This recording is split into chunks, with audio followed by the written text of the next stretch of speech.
Hello' কি খবৰ আপোনালোকৰ? আজি যিহেতুকে ছানডে, আজি মই দোকান নগ'লোঁ। এতিয়া আজি ছানডেৰ কাৰণে ঘৰ চাফাই অভিযান কৰি আছোঁ। ঝাৰু লৈ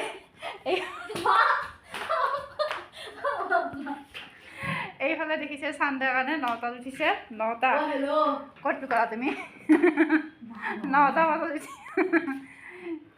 আৰু এইফালে ৰ'বক মই দেখাই আছোঁ দেই। আমাৰ ৰান্ধনী আজি বেলেগ। আজি আমাৰ স্পেচিয়েল কচু বনাই আছে। আজি আমাৰ ছানডে স্পেচিয়েল কচু, আৰু আজি কচু বনাই আছে বেলেগ, মানে মই বনোৱা নাই, মই দেখাই আছোঁ দেই। কোনে কচুখিনি বহাই কিনে মাথা ধুব দৌৰি আছে। আজি আমাৰ স্পেচিয়েল খানা আছে কচু, আৰু কচুটো ফাৰ্ষ্ট টাইম কি ক'ব দিছে আমাক, ফাৰ্ষ্ট টাইম বইল। বাপৰে বাপ, এক প্ৰেছাৰ কুকাৰ কচু ফাৰ্ষ্ট টাইম বইল, তাৰপিছত বাকীখিনি দেখা। এইফালে মই চাদৰৰ কাম ৰেডি কৰি থৈ দিছোঁ। যেতিয়াই অলপ টাইম পাওঁ এইফালেও কাম কৰি আছোঁ। আহি গ'লোঁ ছাদৰ ওপৰত কাপোৰ মেলি দিবৰ কাৰণে। গা ধোৱা কাপোৰ মেলি দিয়াই নাই আজি। আজি পিছে বতৰটো ভাল কৰিছে, ৰ'দ দিছে। ভাত ৰাতিপুৱা কি খালা তুমি? ৰাতিপুৱা কি খালা? ৰুটি মাংস। কোনে বনাই দিছে তোমাক ৰুটি মাংস? আৰু আমাৰ এইটো ল'ৰাৰ নাম কি জানানে? এই ল'ৰাটোৰ নাম হৈছে ভাৰ্গৱ, আৰু আমি তাক মৰমতে মাতোঁ কি বুলি? কি বুলি? কি? কচু। অঁ, কচু। আৰু কচু বুলি মাতিলে চবেই গম পায় আৰু কাক মাতি আছোঁ, কিন্তু ভাৰ্গৱ বুলি মাতিলে মানে গম নাপায় আচলতে।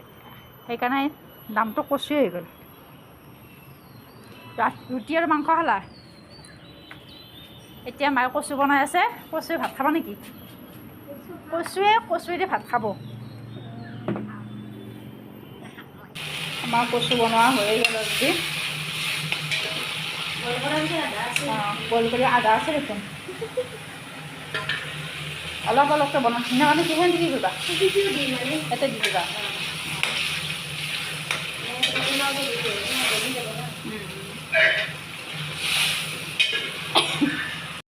সেয়া চাওকচোন, আমাৰ চাদৰ পৰা ইমান ধুনীয়াকৈ ব্ৰহ্মপুত্ৰটো দেখা পায়।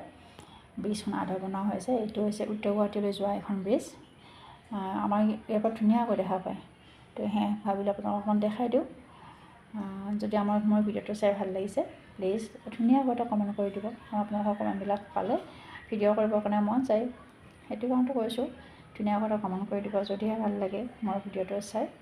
আৰু আপোনালোকৰ ভাত খালেনে জনাব। ঠিক আছে, আজিলৈ আহিলোঁ, বাই বাই।